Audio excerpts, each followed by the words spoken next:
Assalamualaikum warahmatullahi wabarakatuh. Nama saya Muhammad Raya dari kelas 6C TPL Fakultas Ilmu Komputer di Universitas Bina Bangsa. Di sini saya akan menjelaskan singkat tentang jaringan nirkabel wireless, yaitu jaringan nirkabel wireless yaitu jaringan yang komunikasi tanpa kabel penghubung fisik. Data ditransmisikan melalui gelombang frekuensi elektromagnetik.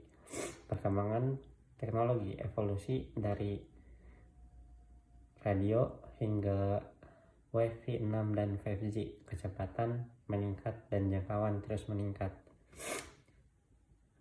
Pentingnya di era modern, jaringan nirkabel wireless mendukung LOT dan mobilitas tinggi. Akses internet menjadi kebutuhan dasar masyarakat.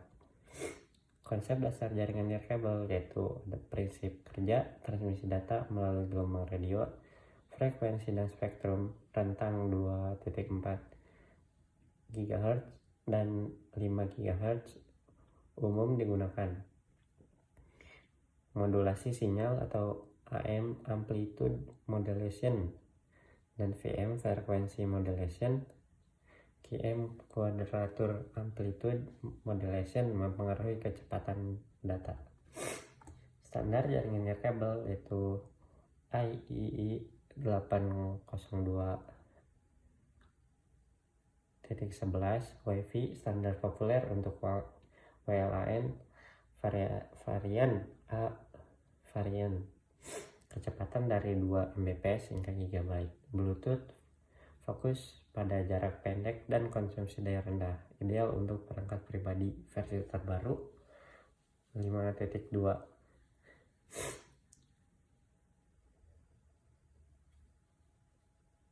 Cellular network itu ada 3G, 4G, dan 5G untuk komunikasi mobile cakupan luas dengan sistem sel dikelola operator telekomunikasi. Komponen jaringan nirkabel terbagi menjadi 4, yaitu ada access point atau AP, yang kedua network interface card, yang ketiga antena, yang keempat router nirkabel.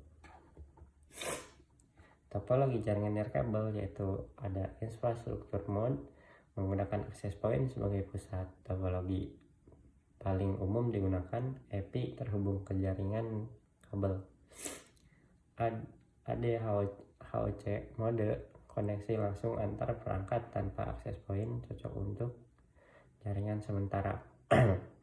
Dan mesh network, setiap node sebagai repair struktur jaringan self-healing, jangkauan luas dan reliabilitas tinggi.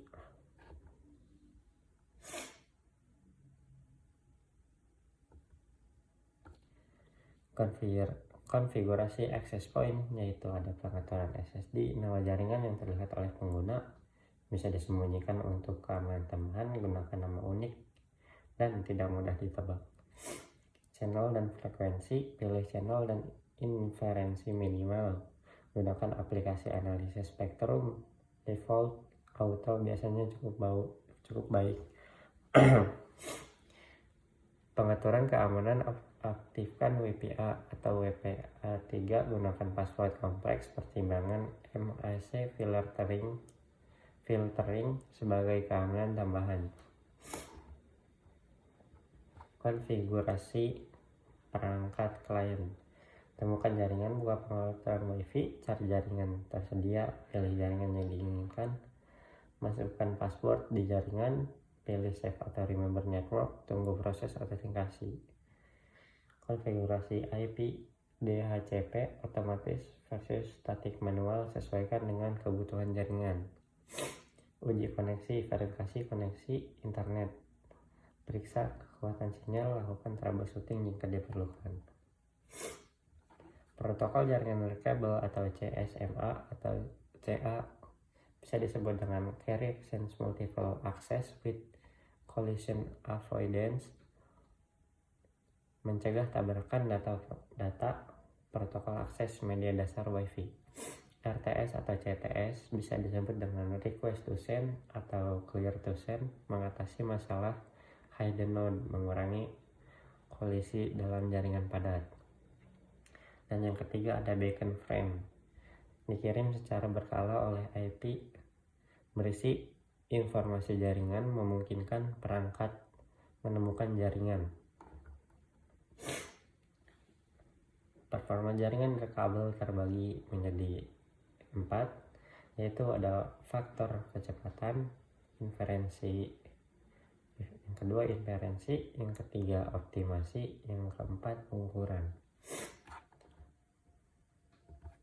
Mungkin itu saja yang bisa saya sampaikan, kurang lebihnya mohon maaf. Wabillahi taufiq wal hidayah. Wassalamualaikum warahmatullahi wabarakatuh.